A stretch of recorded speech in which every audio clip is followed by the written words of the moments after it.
Bonjour à tous, bienvenue sur les nouveaux chemins.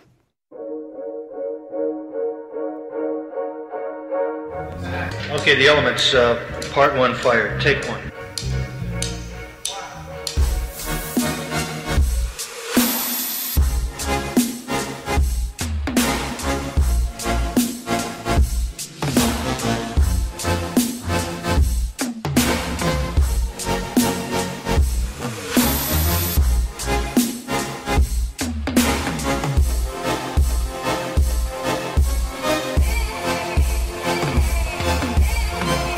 Bienvenue sur les nouveaux chemins de la connaissance où toute cette semaine nous sommes allés sur les traces de 4 penseurs avant Socrate.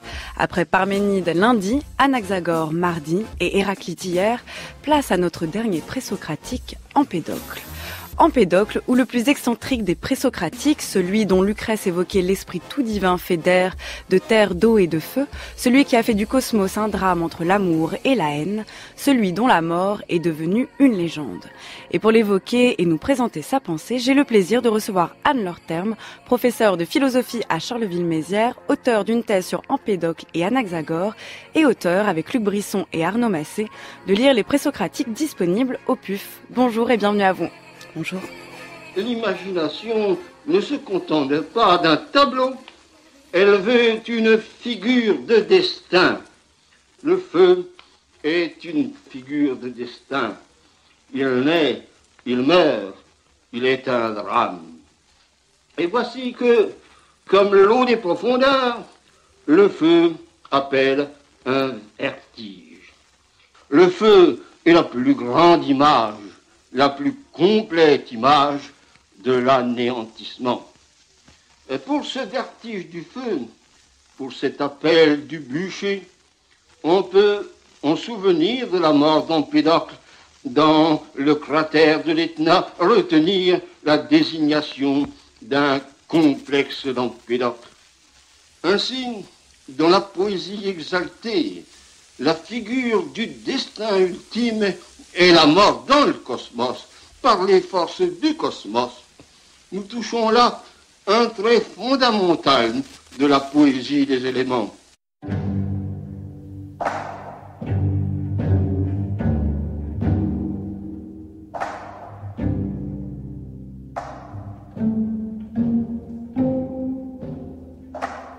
La mort d'Empédocle n'est pas simplement un fait divers de l'histoire de la philosophie. En effet, qu'est-ce qui maintient l'image d'Empédocle dans la vie spirituelle de tout songeur de la vie et de la mort, de tout rêveur de feu? Ce n'est assurément pas l'histoire des péripéties d'une vie sociale, ce n'est pas non plus la philosophie dispersée dans les fragments d'une pensée philosophique que l'on désigne mal comme une philosophie première, non. Empédocle est une des plus grandes images de la poétique de l'anéantissement. Dans l'acte empédocléen, l'homme est aussi grand que le feu. L'homme est le grand acteur d'un cosmodrame vrai. Le drame d'Empédocle ne se décide pas dans une dialectique du oui ou du non. La négation opère sur des idées, jamais sur des images. Les dialectiques d'interprétation se multiplient. Se vouer au feu, n'est-ce pas devenir feu? Ou bien se vouer au feu, n'est-ce pas réussir à devenir rien? Grand passage de la majesté de la flamme à la majesté du rien? Ou bien encore ce grand feu, ce feu total, n'est-il pas le garant d'une totale purification? Mais être purifié, n'est-ce pas une garantie de renaître? Quelque espoir de phénix n'est-il pas au cœur du philosophe?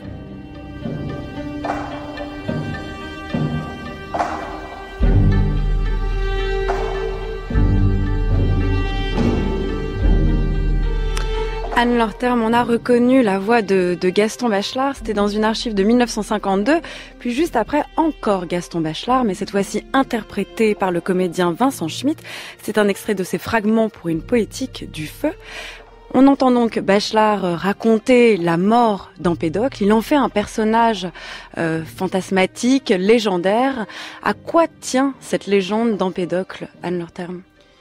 Il est vrai que dès l'Antiquité, cette légende a commencé à circuler, à s'amplifier. Elle a beaucoup marqué l'imaginaire jusqu'à aujourd'hui. Hein. On peut penser à Hölderlin, à Romain Rolland qui ont écrit sur la mort d'Empédocle. Le cinéma s'en est emparé aussi.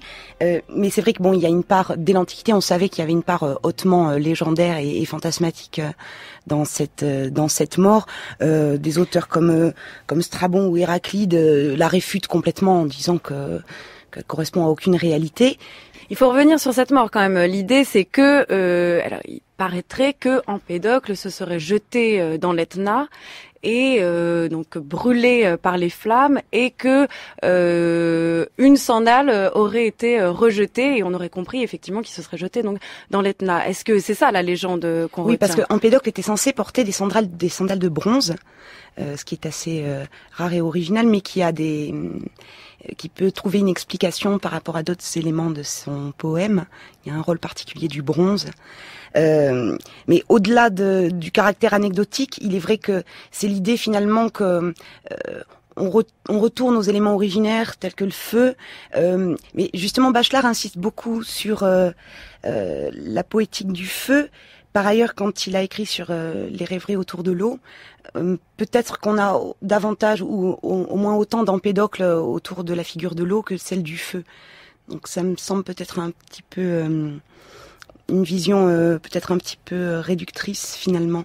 Et puis le fait de se cristalliser autour de cette anecdote fait un peu oublier la profondeur de la pensée d'Empédocle, qui constitue un véritable système absolument inédit dans l'Antiquité, et qui n'a pas... On peut trouver des prédécesseurs, on peut trouver des successeurs, mais finalement il occupe une place complètement à part. Il n'a pas fondé d'école, il n'est pas lui-même issu d'une école, même s'il a des accointances avec les pythagoriciens. Et donc c'est peut-être sur ce statut à part, à la fois un homme, comme on le verra peut-être dans un autre texte tout à l'heure, censé faire des miracles, arrêter les vents, détourner les maladies, ramener des vivants à la mort, arrêter la peste. Et il a joué aussi un rôle politique. Il était, paraît-il, honoré comme un dieu de son vivant, hein, qui cherchait à se substituer peut-être à Apollon et remplacer la parole du poème, qui est une parole véritablement philosophique, la substituer à la parole oraculaire du dieu de Delphes, qui est une parole mensongère en fait. Il nous reste d'Empédocle 2 textes, 2 poèmes, de la nature et les catharmes, ou parfois traduits par purification. Ces textes sont de nature très différente et effectivement sont à l'image de ce que vous décrivez du personnage, c'est-à-dire multiples intérêts, hommes politiques, un médecin, magicien, et on retrouve à la fois dans ces 2 textes quelque chose de très physique qui apparaît dans la nature, et puis aussi quelque chose peut-être de plus noir, de plus sombre dans les catharmes. Est-ce que c'est une bonne manière de résumer aussi peut-être les 2 pans de la pensée d'Empédocle ? Alors, certains interprètes considèrent qu'il n'y a qu'un seul poème, dont la question est très débattue. Certains considèrent que le 2e poème, celui sur les purifications, qui donne notamment des injonctions comme par exemple l'abstention de viande, des pratiques rituelles, même. Voilà, d'une certaine façon, qui semble avoir une connotation plus morale et beaucoup plus tragique également, alors que le premier poème décrit vraiment l'univers physique, ses composants, son devenir, son passé, son futur. Certains considèrent que le 2e poème, en fait, est une allégorie exotérique en quelque sorte, donc réservée aux non-initiés, une allégorie du poème physique. Je partage pas ce point de vue, mais c'est vrai que le statut du 2e poème reste très compliqué puisqu'il est question de démons, des daimones, dont on ne sait pas trop. Alors, il ne s'agit pas d'âmes, mais Empédocle croyait à une forme de transmigration de la conscience, en tout cas, on pourrait dire. On peut garder des traces de vie passée. Il dit lui-même qu'il a été poisson, jeune fille, plante, et qui manifeste une sorte de parenté de tous les êtres vivants en quelque sorte. Est-ce que c'est ça d'ailleurs la dimension inédite de la pensée d'Empédocle, à savoir cette espèce de tout est mélange chez lui, c'est-à-dire que il a été jeune fille, plante, oiseau, et rien ne meurt, rien ne naît. C'est la grande phrase quand même d'Empédocle. C'est ça peut-être ce qui est inédit chez lui. Alors, rien ne meurt, rien ne naît, ça concerne en fait les 6 forces fondamentales, les 4 éléments et les 2 forces fondamentales qui régissent l'univers.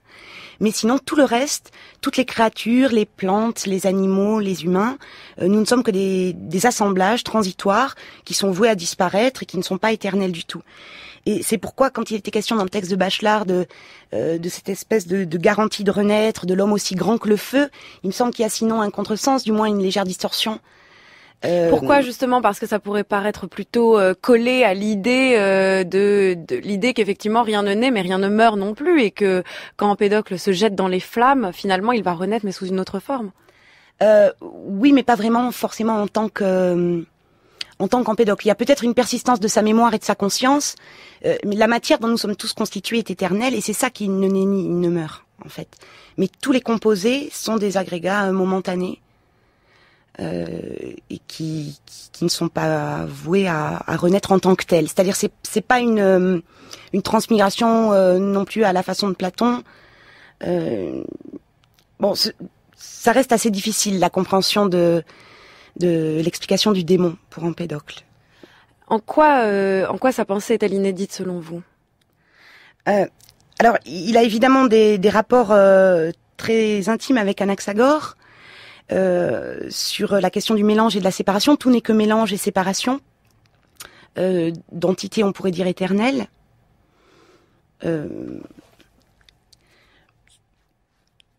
D'entité éternelle. Qu'est-ce que vous voulez dire? En quoi c'est inédit cette pensée? C'est-à-dire que la matière se mélange, se sépare, et qu'est-ce qui en sort qu'est-ce qui fait que c'est inédit? Alors déjà, sa vision du cycle, pour lui, nous sommes dans un cycle cosmique, c'est-à-dire que nous sommes dans une phase de l'univers qui est éternel, qui est fini, dans lequel il n'y a pas de vie. Donc en ça, il suit, on pourrait dire, les injonctions de Parménide, à la même manière qu'Anaxagore. Mais ce qui est inédit, c'est qu'il va expliquer la totalité de l'univers avec un système, on pourrait dire, réductionniste, avec très peu d'éléments fondamentaux, et à partir de quoi il va expliquer l'apparente infinie diversité de la réalité, toutes ces métamorphoses, qui ne sont que des métamorphoses apparentes, dans un système qui est absolument cohérent, et qui n'a pas eu finalement d'équivalent.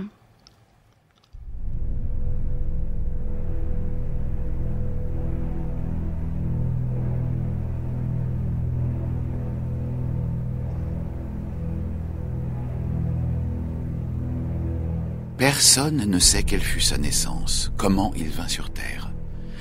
Il apparut près des rives dorées du fleuve Acragas, dans la belle cité d'Agrigente, un peu après le temps où Xerxès fit frapper la mer de Chêne.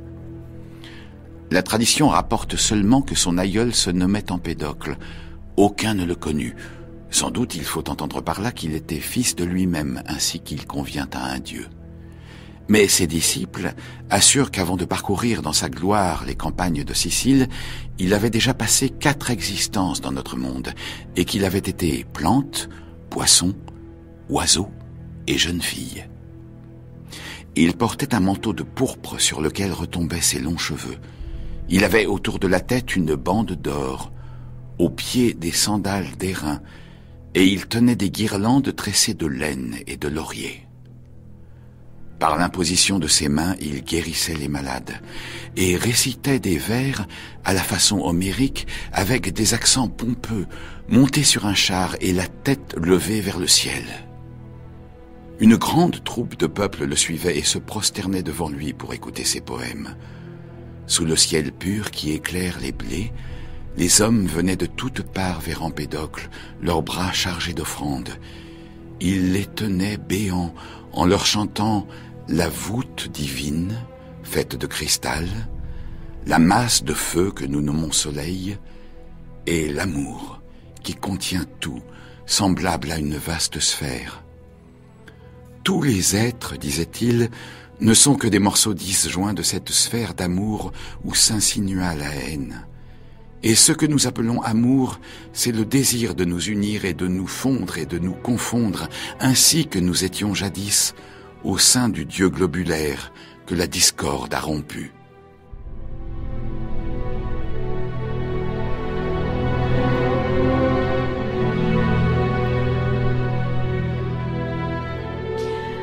Anne-Laure Terme, c'est l'écrivain Marcel Schwab qui écrit dans ses Vies imaginaires, qui date de 1896 et interprétée ici par Vincent Schmitt, la vie d'Empédocle, mais aussi donne quelques clés de sa doctrine, c'est à la fin du texte. Il dit ceci: tous les êtres ne sont que des morceaux disjoints de cette sphère d'amour où s'insinua la haine. On a déjà deux éléments assez importants et qui font le lien avec ce que vous avez évoqué auparavant, Anne-Laure Terme, de séparation et de fusion que l'on trouve précisément dans l'idée d'amour et de haine. Alors qu'est-ce que c'est que ces deux grands principes pour Empédocle ? Alors pour Empédocle, comme on le disait tout à l'heure, il n'y a que 6 grands principes qui expliquent la totalité de ce qui se passe dans l'univers. On a 4 entités qu'on pourrait dire matérielles, avec des termes un peu anachroniques, qui sont les 4 éléments. Il faut savoir qu'Empédocle est le premier à avoir posé les 4 éléments comme étant primordiaux. Donc c'est l'air, la terre, l'eau, le feu. Absolument. Et pour lui, ce sont les vrais dieux. C'est-à-dire que tous les dieux du panthéon grec sont de faux dieux, sont des composés d'éléments. Donc on a ces 4 éléments qui sont matériels, qui ont chacun des propriétés propres. Le feu, évidemment, est chaud et lumineux. Tout ce qui est chaud et lumineux est du feu, c'est-à-dire ça marche dans les deux sens. Ils sont les seuls, chacun a un ensemble de propriétés qui n'appartient qu'à lui. Et l'amour et la haine, ce sont 2 forces cosmiques. Donc il faut imaginer comme des forces au sens où on l'entend nous dans la physique actuellement. Des forces étendues dans l'espace et qui agissent sur la matière. Ce sont des forces d'attraction et de répulsion qui fonctionnent de manière différente, puisque le principe de l'amour, c'est qu'elle attire les éléments dissemblables entre eux. Sous l'influence de l'amour, le feu, par exemple, va être attiré par l'eau, par l'air, par la terre. Sous l'influence de la haine, le feu va être attiré par le feu, l'eau par l'eau, l'air par l'air. Donc en fait, chacun est une force d'attraction et une force de répulsion. L'amour attire les éléments dissemblables hétérogènes et les accole ensemble. Elle fonctionne un petit peu comme, je crois, comme une force d'attraction magnétique, comme un aimant extrêmement puissant, qui va les maintenir ensemble et qui va permettre le mélange, qui va permettre que des corps se forment. Et la haine essaie de détruire à rebours ce mouvement-là, en cherchant à faire que les éléments se rejoignent par genre, par race ou par tribu. On trouve aussi chez Empédocle cette expression. Et donc qu'ils forment des masses homogènes. Et donc c'est le combat permanent de la lutte et de l'amour, de la discorde, qu'on peut aussi appeler la haine, neikos en grec, et de l'amour ou amitié, dont le nom est Philothèse, mais Empédocle lui donne d'autres noms, comme Aphrodite par exemple, ou Harmonie. Et à certains moments, il y a un cycle absolument nécessaire, contre lequel personne ne peut rien, qui est le cycle cosmique, la nécessité cosmique, qui fait qu'on va avoir une alternance de phases d'amour croissant, jusqu'à la victoire de l'amour. Ensuite, la haine revient, détruit l'œuvre de l'amour, et à son tour va créer un monde. Donc en fait, on va avoir 4 phases dans l'univers, si on peut dire. Alors on peut partir arbitrairement de n'importe laquelle, puisque c'est un cycle... À la fin du texte de Schwab, il dit effectivement, il parle de cette vaste sphère comme une vaste d'amour où s'insinua la haine. Ça veut dire qu'on avait comme peut-être au départ, alors je sais pas s'il y a vraiment de départ, justement, c'est une question peut-être à poser en Empédocle, mais en tout cas, on peut partir du principe qu'il y a une sphère d'amour unie, une qui va être disjointe par l'action de la haine. Absolument, c'est ce que décrit le fragment 35, le moment où la haine à nouveau va entrer dans la sphère. Alors Empédocle lui donne un nom inédit puisque il l'appelle le Sphiros, ce qui est un néologisme. Sphiros, c'est quoi alors? Qu'est-ce que ça veut dire? Alors Sphiros, c'est un dieu, c'est-à-dire c'est le seul dieu mortel. On a les 4 dieux immortels que sont les éléments, ces 2 dieux immortels que sont l'amour et la haine, qui sont en interaction. Et on a un dieu mortel, éphémère, qui est le Sphiros, qui en fait correspond à la victoire de l'amour. Quand l'amour a réussi à mélanger toute la matière, à accoler tous les éléments ensemble, dans une espèce de ce qui pourrait ressembler à une fusion, mais qui en réalité n'en est pas une, puisque les éléments sont éternels, ils sont immortels, on ne peut pas porter atteinte à leur intégrité. En gros, ou bien ils s'accolent entre eux, avec leurs dissemblables, ou bien ils s'accolent uniquement avec leurs semblables. Donc, le Sphiros n'est pas premier, puisqu'on est dans un cycle éternel qui n'a ni commencement ni fin, qui ne s'arrêtera jamais. Par conséquent, on peut commencer à parler du cycle cosmique à partir de n'importe quelle étape. Prenons le Sphiros en premier. C'est ce que fait Aristote d'ailleurs pour le rapprocher d'Anaxagore, qui commence sa cosmogonie avec un état immobile de mélange. Et on pourrait dire que le Sphiros, d'une certaine façon, ressemble un petit peu à ça, sauf que le mélange d'Anaxagore est infini, et le Sphiros d'Empédocle, comme son nom l'indique, c'est une sphère finie. qui peut d'ailleurs évoquer la sphère de Parménide, qui n'est pas sans la rappeler. Au moment où l'amour a réussi à unifier la totalité de la matière par cette espèce de force magnétique qui donne à la totalité de la matière finie la forme d'une sphère, la haine a été reléguée à l'extérieur des éléments. Donc on peut l'imaginer comme une espèce d'écorce, de couche qui tourne autour éventuellement de la sphère, qui attend son heure. Le mélange de la sphère est parfaitement immobile, tous les éléments sont absolument collés, presque coagulés, caillés, ce sont les mots qu'emploie Empédocle par ailleurs pour désigner son mélange. Ils sont imbriqués comme des pièces de puzzle minuscules dans un tout qui a l'apparence d'une homogénéité, mais qui en réalité n'est pas homogène puisqu'il est constitué toujours des 4 éléments. Qui sont indestructibles et par là même en fait sont conservés tels quels dans cette sorte de mélange, mais restent les mêmes. Oui, restent les mêmes, et il faut savoir que les éléments par eux-mêmes pensent. L'amour aussi est cause de pensée, et donc finalement ces éléments qui sont dans le mélange le plus intime possible se connaissent tous les uns les autres, jouissent de leur présence mutuelle, et c'est pourquoi le Sphaïros est dit se réjouir de sa solitude. Solitude, pourquoi ? Parce que la haine a été exclue, et il n'y a plus rien qui sépare les éléments. On est dans une sorte d'harmonie totale, universelle, sans plus aucune séparation et d'une compréhension mutuelle du tout par lui-même. Mais alors il faudrait distinguer plusieurs choses, Anne-Laure Temser, que déjà le Sphaïros, la manière dont vous le décrivez à partir d'Empédocle semble être un état plus qu'un élément, un moment du cycle, et l'idée en fait que ce soit un dieu au même titre que l'amour et la haine et que les 4 racines, les 4 éléments fondamentaux, empêche effectivement de clarifier ce que chacun, les effets que les uns et les autres opèrent sur les autres justement. Donc par exemple les 4 éléments, on va dire c'est ce qui constitue la matière, et l'amour et la haine, est-ce qu'on peut dire que c'est les principes de mouvement, d'action sur cette matière même? Oui, on pourrait, en termes aristotéliciens, se le représenter de cette façon-là. Les éléments sont pas non plus absolument passifs. C'est pas une matière inerte ou une matière morte, puisque déjà ils ont des propriétés actives, chacun d'entre eux. Le feu, par exemple, va avoir le pouvoir de pétrifier, de geler. Alors ça peut nous paraître un peu paradoxal, mais quand il était dit tout à l'heure dans le texte que le ciel était congelé, en fait c'est de l'air qui a été durci par le feu, un petit peu à la manière dont procède un potier qui va mettre de la terre glaise humide à évaporer et qui va la durcir au moyen du feu. C'est d'ailleurs comme ça que l'action de l'amour est décrite par certains fragments. L'eau va avoir des propriétés liantes, agglutinantes, qui en font d'ailleurs un peu l'allié de l'amour, tandis que le feu serait plutôt un peu l'allié de la haine par ses propriétés. Donc les éléments sont pas purement passifs, mais on peut dire effectivement que amour et haine sont des causes de mouvement. Un grand commentateur d'Empédocle, Denis O'Brien, avait essayé de montrer que l'amour était cause de repos, mais il me semble que la manière dont je le conçois comme une force d'attraction magnétique, c'est finalement un repos en quelque sorte forcé, un petit peu comme ce que nous on conçoit comme l'énergie potentielle, comme l'immobilité d'un corps retenu par un obstacle qui va pas tomber à terre. D'une certaine façon, l'amour est une force de repos mais active. Comme dans l'amour, en fait, finalement. Comme quand on est amoureux, par exemple. Oui, parce que, évidemment, le terme peut l'évoquer, même si Empédocle, en fait, emploie un mot particulier pour dire l'amour. C'est-à-dire, il n'emploie pas philia ou philié, qui serait le mot auquel on s'attendrait en grec. Il parle de philotès, ce qui est une manière de substantifier encore autrement le terme, de le personnifier. Il appelle aussi Aphrodite harmonie.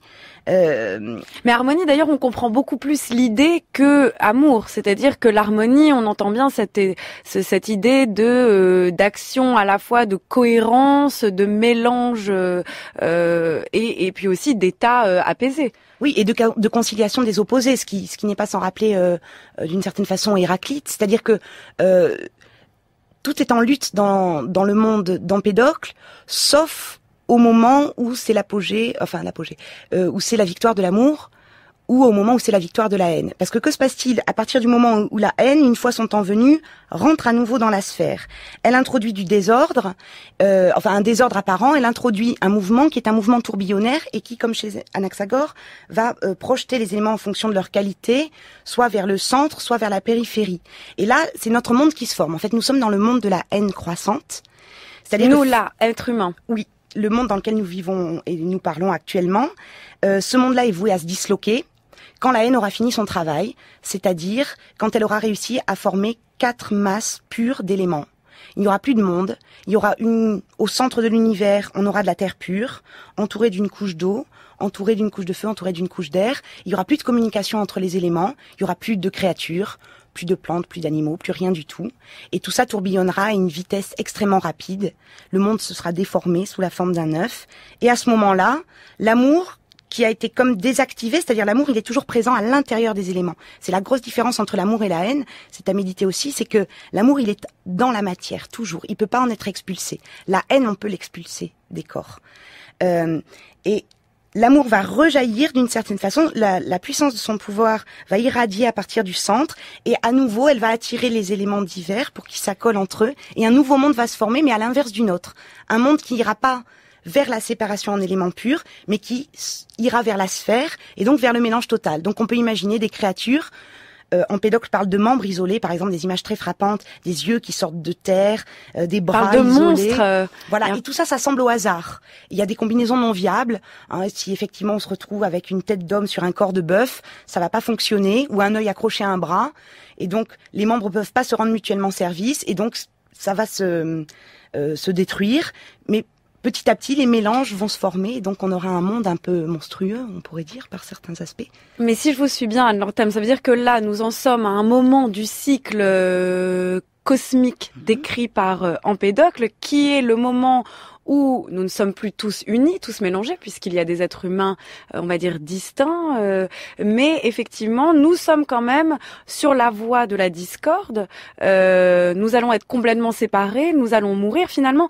Est-ce que Empédocle décrit ce qu'on pourrait appeler une forme d'évolution, en fait, c'est-à-dire qu'on a l'impression d'avoir affaire à une sorte d'histoire naturelle? Tout à fait, et il se revendique d'ailleurs d'une certaine façon comme faisant une histoire naturelle, au sens du devenir des êtres naturels. Il y a quelque chose de très moderne pour son époque, de dire que les espèces n'ont pas été créées telles quelles. Alors il n'est pas le premier à dire ça, on trouve ça un petit peu déjà chez Anaximène par exemple, on le retrouvera chez Démocrite. Mais il y a une véritable zoogonie, il y en a même plusieurs d'ailleurs, selon qu'on est dans le monde de la haine croissante ou de l'amour croissant. Les créatures se forment toujours selon les mêmes lois du devenir, mais on n'est pas obligé d'avoir exactement les mêmes créatures d'un monde à l'autre d'une certaine façon. C'est-à-dire que là, nous, on est dans un certain monde, mais il y a une multiplicité de mondes possibles, on pourrait dire, et de créatures possibles. Nous n'avons accès qu'à ce monde-là, mais Empédocle, du fait que il se souviendrait de ses anciennes vies, de ses vies antérieures, pourrait nous dire que le monde a été autrement. Il n'est pas dit qu'il y ait des hommes dans le prochain monde. Vous écoutez France Culture, il est 10h29, bienvenue sur les nouveaux chemins où aujourd'hui, après Parménide, Anaxagore et Héraclite cette semaine, nous évoquons le présocratique Empédocle en compagnie d'Anne Lortem, professeure de philosophie et qui a dirigé avec Luc Brisson et Arnaud Massé l'ouvrage Lire les présocratiques que vous trouverez aux éditions PUF. L'amour et la haine, de même qu'ils étaient auparavant, de même ils seront. Et jamais, je pense, le temps infini ne sera vide de ce couple. Je parlerai du double processus des choses, car tantôt l'un grandit demeurant seul à partir du multiple, tantôt au contraire il se divise et de l'un naît le multiple. De ce qui est mortel, il y a donc double naissance et double destruction. L'union de toutes choses provoque la naissance et la destruction, et d'autre part, ce qui est formé s'envole en tous sens lorsque les éléments se séparent. Et ces éléments ne cessent jamais leur continuel échange. Tantôt tout s'unifie grâce à l'amour, tantôt à nouveau chaque élément se sépare, emporté par la force hostile de la haine. Ainsi, dans la mesure où ils ont le pouvoir de venir à l'un à partir du multiple, et à nouveau quand l'un se dissout et que le multiple en est, dans cette mesure ils viennent à l'être et n'ont pas de vie immuable. Mais dans la mesure où ils ne cessent jamais leur perpétuel échange, dans cette mesure, ils demeurent toujours immuables selon le cycle. L'amour et la haine, ce couple éternel, Anne Lortem, c'est ce que dit en tout cas Empédocle dans les fragments 16 et 17 des Purifications, interprétés encore par le comédien Vincent Schmitt. Alors, il faut quand même s'arrêter sur l'idée d'amour et haine. Alors, effectivement, les termes grecs ne disent pas, sont peut-être plus ambigus ou peut-être plus pleins, moins connotés en tout cas que l'amour et la haine pour nous, en fait, qui évoquent les passions, en fait, amoureuses, tout simplement, à savoir ce qui d'un côté attire les êtres humains et d'un autre côté ce qui effectivement les sépare. Mais peut-être que c'est la meilleure manière de comprendre comment le monde se forme. Empédocle aussi met les mêmes connotations que nous y mettons spontanément. Un grec, en entendant les mots philotès naikos, y mettait les mêmes connotations qu'on pourrait dire psychologiques. Dans la suite du fragment 17 qui a été lu, Empédocle dit d'ailleurs les hommes ne voient pas l'amour en tant que tel, ils peuvent le concevoir par la pensée, le méditer par la pensée, mais ils le sentent dans leur jointure et nous sommes poussés par l'amour à accomplir les œuvres qui joignent, etc. Mais sachant que la reproduction sexuée, pour Empédocle, c'est une sorte de pis-aller, c'est-à-dire ça manifeste justement qu'on est dans le monde de la haine croissante, puisque l'amour qui pourrait agir directement, il accole directement les éléments dans un corps.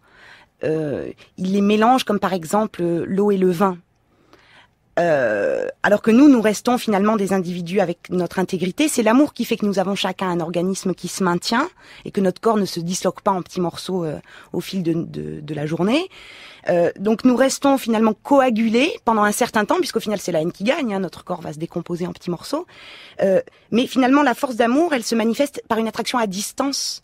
Elle essaie autant que faire se peut de rapprocher les corps, même les corps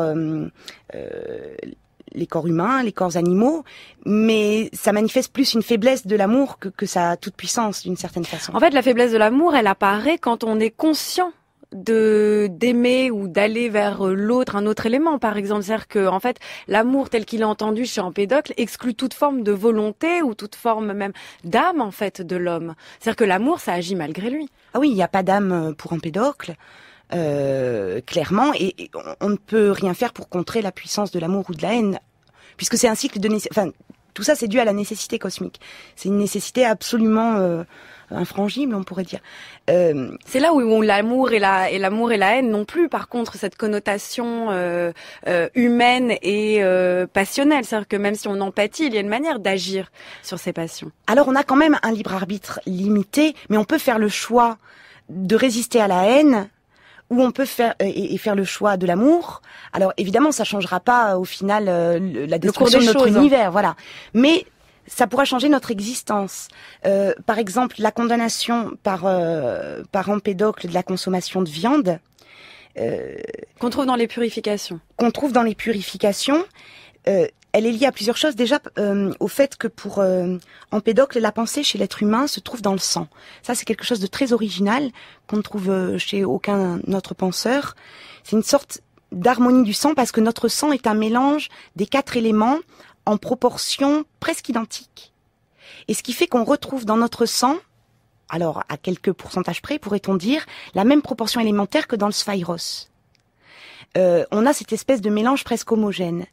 Et si je dévore de la viande, je vais manger du sang et en quelque sorte je vais manger une pensée qui est l'œuvre presque la plus achevée possible de l'amour dans un monde tel que le nôtre. Oui, mais si la pensée est la forme la plus achevée et que finalement en mangeant du sang je me mange moi-même et tout et qu'il n'y a pas de distinction entre de la matière et de la pensée, finalement tous les êtres sont à égalité chez Empédocle. Donc comment il arrive à établir cette distinction? Finalement on peut plus rien manger.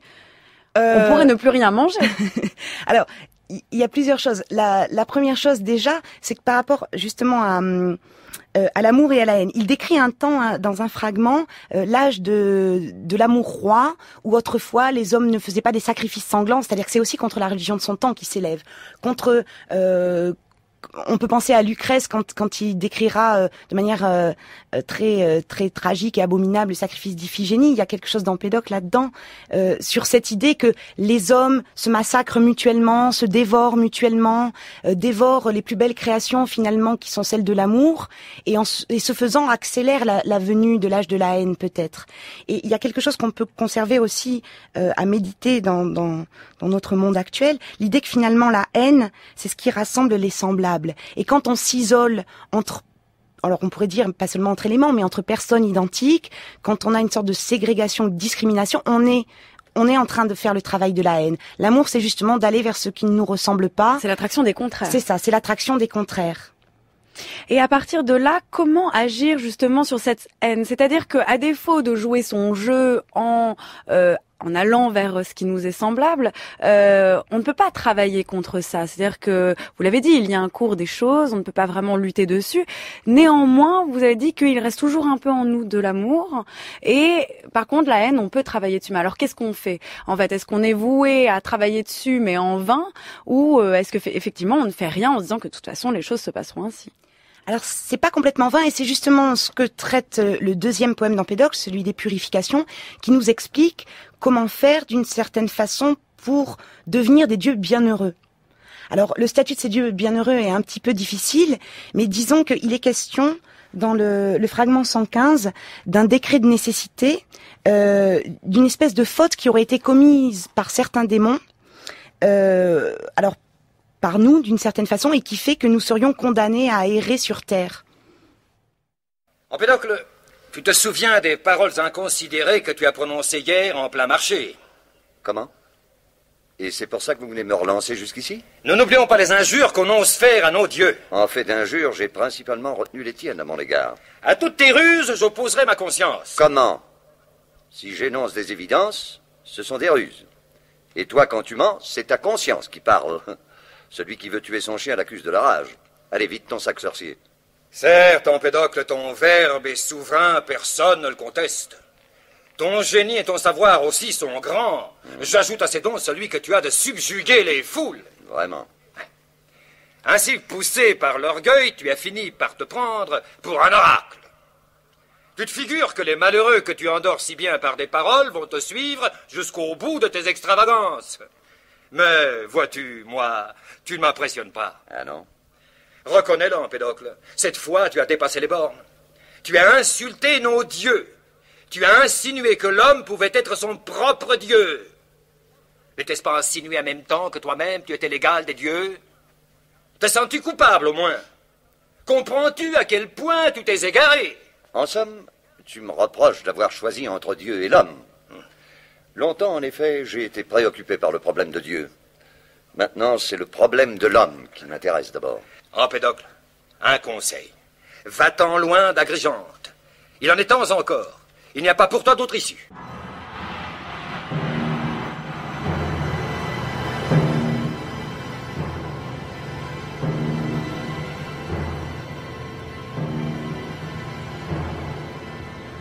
C'est un fait de nécessité, un décret antique des dieux, éternel, scellé par de larges serments, quand l'un des mortels par ses erreurs dans sa fuite souille ses propres membres.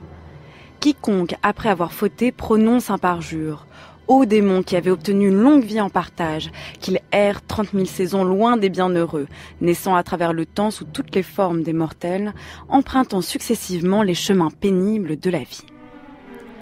La force de l'éther le poursuit en effet vers la mer le recrache vers les seuils de la terre vers les flammes du soleil resplendissant, et celui-ci le projette dans les tourbillons de l'éther. Chacun le reçoit de chacun et tous les haïssent. Mais pourquoi m'appesantir là-dessus comme si je faisais quelque chose de grand, en surpassant des hommes mortels sujets à tant de destruction? Moi aussi je suis pour le moment l'un des leurs, exilé des dieux et errant, en m'adonnant à la haine furieuse dans un pays sans joie, après quelle prérogative et quelle étendue de bonheur. Ici le meurtre, le ressentiment et les tribus des autres fléaux arpentent, dans l'obscurité, la prairie de l'égarement.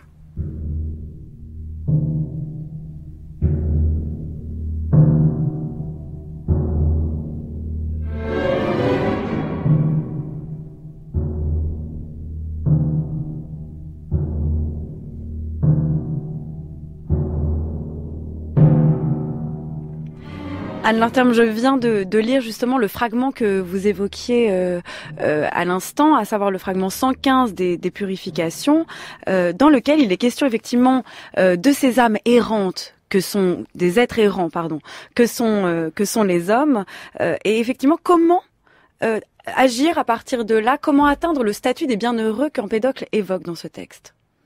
Alors déjà, comme vous venez de le souligner, c'est une sorte de punition de vivre. Notre monde est décrit comme une sorte de caverne, comme un souterrain, et il y aurait peut-être un endroit où des dieux bienheureux, eux, peuvent jouir d'autres prérogatives, c'est-à-dire vivre sans meurtre, sans fléau, sans maladie. Il y a un moyen déjà, alors ça nous permettra pas de changer l'ordre du monde ou de changer la fin du monde et le devenir de l'univers, mais nous avons un moyen d'agir un petit peu sur lui, c'est d'accroître notre connaissance. Et c'est justement pour ça qu'Empédocle écrit un poème dans lequel il ne nous donne pas il nous donne des clés, les clés de ses propres énigmes. C'est-à-dire que quand on lit ce texte d'Empédocle, quand on lit ces fragments, à première vue, c'est quelque chose de très poétique, comme l'avait souligné Bachelard, mais foisonnant, touffu, complexe. On a du mal à comprendre de quoi il parle. Il y a beaucoup d'analogies, de métaphores, de noms cachés. Et en fait, finalement, le disciple, guidé par Empédocle, à travers des chemins sinueux, comme s'il passait à travers des paysages qui lui sont montrés par l'auteur, va devoir accroître sa propre pensée et par ce moyen-là, il va pouvoir avoir un pouvoir pratique sur les choses. Comme Empédocle lui-même, qui arrive à guérir, à soigner, à faire ce qui apparaît aux autres comme des miracles, mais qui en réalité ne sont pas pour lui des miracles, sont simplement une connaissance des forces qui régissent l'univers et une manière d'arriver à les apprivoiser et à les détourner. Est-ce qu'on peut imaginer une dimension politique aux écrits d'Empédocle? Il avait une grande influence dans sa cité, mais est-ce qu'on peut, à partir de ces deux poèmes ou de ce texte en fait qui n'en est peut-être qu'un, imaginer une sorte de traité de morale politique qu'aurait proposé Empédocle? Alors un traité de morale, c'est certain. En tant que tel, ça a évidemment des implications politiques, mais elles sont pas, dans les fragments qui nous restent, en tout cas, elles sont pas explicites. Mais on sait par certains témoignages qu'Empédocle aurait été, alors le terme de démocratie est sans aucun doute très anachronique, mais il était pour l'égalité des citoyens, toujours sur la base de ses propres principes. Dans la mesure où finalement les éléments sont égaux, nous sommes tous composés des mêmes éléments et finalement nous avons tous les mêmes prérogatives. D'ailleurs, c'est quelque chose de frappant. Dans l'extrait qu'on a entendu en fait juste avant que je lise le fragment 115, c'est un extrait diffusé sur la RTF en 1960 et issu d'une pièce de Raymond Guérin. Empédocle en fait est accusé et exilé par la suite. Il est accusé de s'être pris pour un dieu. Et c'est peut-être là l'enjeu aussi de l'égalité et ce qu'on reproche en fait, le risque de l'égalité, c'est effectivement de se prendre pour un dieu et de niveler tous les êtres. C'est ce qu'on lui reproche. Alors on lui reproche ceci, puis on lui reproche également dans cet extrait d'avoir mis en péril la religion officielle, on va dire, puisque dans un fragment où il décrit les 4 éléments, il les nomme. C'est le fragment 6, il les nomme avec des noms de dieux traditionnels. Alors d'ailleurs, c'est une énigme aussi pour les commentateurs de l'Antiquité, qui se cache derrière quel nom. On a ainsi Zeus pour désigner le feu, c'est-à-dire que le vrai Zeus, le Zeus dont parlent les Grecs, n'est pas le vrai Zeus, c'est pas un vrai dieu, c'est simplement un assemblage d'éléments. C'est un dieu à la longue vie éventuellement, mais c'est pas un dieu véritable. Et quand il reprend ces noms de dieux, c'est pour les détourner, pour dire regardez, vous honorez de faux dieux, les véritables dieux, ce sont les éléments, c'est-à-dire c'est la matière, et c'est quelque chose de très subversif. Et d'ailleurs, qu'on peut retrouver maintenant effectivement dans une forme de pensée naturaliste qui soutiendrait une continuité de l'être humain avec les éléments naturels, avec la matière. Est-ce que c'est ça aussi la leçon d'Empédocle? Alors on le voit justement par exemple d'une certaine façon dans sa postérité médicale, dans le corpus hippocratique. Hippocrate, alors même s'il y a plusieurs types de traités hippocratiques, mais il y en a un certain nombre qui sont très inspirés d'Empédocle, et notamment sur les équilibres entre éléments.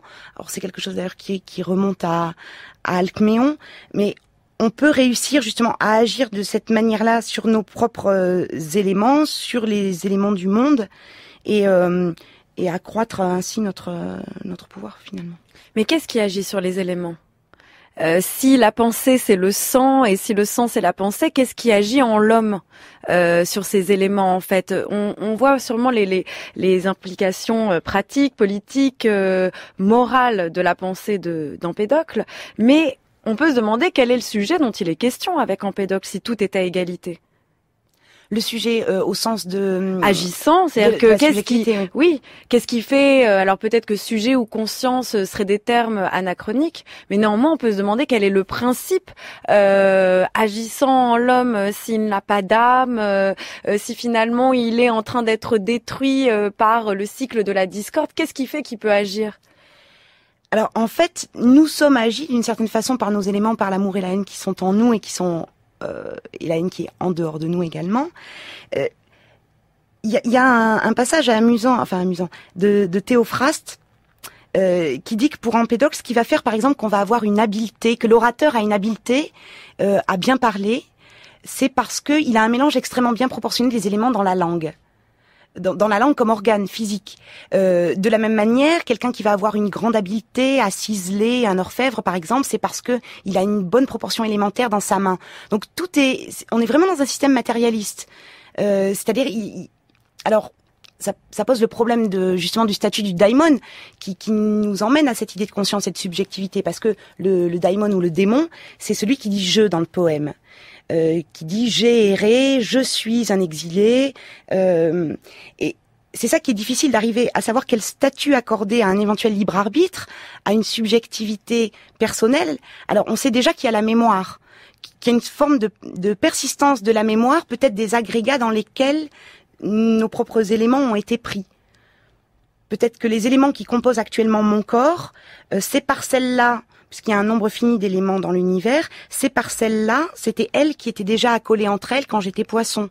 C'est ça qui fait que je peux dire je. C'est ma matière qui persiste. On a quelque chose qui fait penser un petit peu à ce que Schopenhauer dira bien plus tard dans Métaphysique de la mort, que ce qui fait que nous sommes indestructibles, c'est pas notre conscience individuelle, c'est pas notre subjectivité égocentrée, on pourrait dire, c'est la persistance de notre matière. La persistance de la matière faite de ces 4 éléments, comme on l'a dit, mais est-ce que, par exemple, chaque être a une manière, un assemblage, un mélange de matière qui est singulier ? Oui, le temps de sa vie, oui, d'une certaine façon, qui est singulier. Comme on disait tout à l'heure, l'orateur va avoir un mélange différemment proportionné. On va, en fait, à travers ces 4 éléments, Empédocle essaie de déployer l'infinité des possibles, et toutes les créatures qui peuplent la Terre, il nous les présente toutes comme aussi merveilleuses les unes que les autres. Il répète plusieurs fois de façon complètement ébahie que toutes ces créatures sont des merveilles à voir, la moindre plante, le moindre coquillage. Et finalement, on en revient à ce qu'on disait tout à l'heure sur l'égalité. Il n'y a pas une dignité plus grande de l'homme. Il y a un refus justement de l'anthropomorphisation du vivant, et au contraire, même tout est pensé sur le modèle du végétal. Et si dans le fragment qui a été lu tout à l'heure, le fragment 17, les choses croissent et poussent, et on a vraiment une terminologie dans les fragments, le mot germer par exemple, le verbe blasteinein, les choses germent et poussent, et c'est comme ça qu'elles croissent. Et nous aussi, on peut faire germer et croître notre propre sagesse, notre propre pensée, ce que Empédocle appelle faire croître son diaphragme, ce qui passe par des exercices rituels, par aussi une maîtrise, par exemple, de sa respiration, de son propre corps, et c'est comme ça qu'on va réussir petit à petit à augmenter notre compréhension du monde et donc notre pouvoir sur lui. Et c'est le fragment 100, c'est un des derniers fragments de la nature qui traite justement de la respiration comme une manière on n'est même pas dans la métaphore, mais effectivement, la respiration, c'est la manière dont agit la pensée, dont l'homme pense et perçoit les choses. Oui, c'est un lien très fort puisque le diaphragme est engagé dans la respiration. Alors le diaphragme, nous, ça ne nous parle plus beaucoup comme contemporains, mais c'est vrai que dès Homère, on parle du diaphragme comme principe de vie, comme principe de pensée, comme on dirait d'une certaine façon nous aussi le cœur ou la poitrine pour désigner le siège des sentiments. Mais le diaphragme, c'est plus que ça, c'est comme d'ailleurs on peut penser chez Platon, ça va être ce qui sépare 2 âmes, là encore, hein, c'est une membrane essentielle qui coupe le corps. Avec le terme de diaphragme, comme ça, Empédocle nous montre que c'est par un contrôle physiologique qu'on va aussi avoir un contrôle de notre propre pensée. Merci beaucoup Anne-Laure Terne d'être venue nous présenter la pensée d'Empédocle. Alors je rappelle que vous avez co-dirigé avec Luc Brisson et Arnaud Massé Lire les présocratiques disponibles au PUF. Et puis chers auditeurs, lisez aussi De la nature et les catharmes ou les purifications d'Empédocle que vous trouverez aux éditions Gallimard.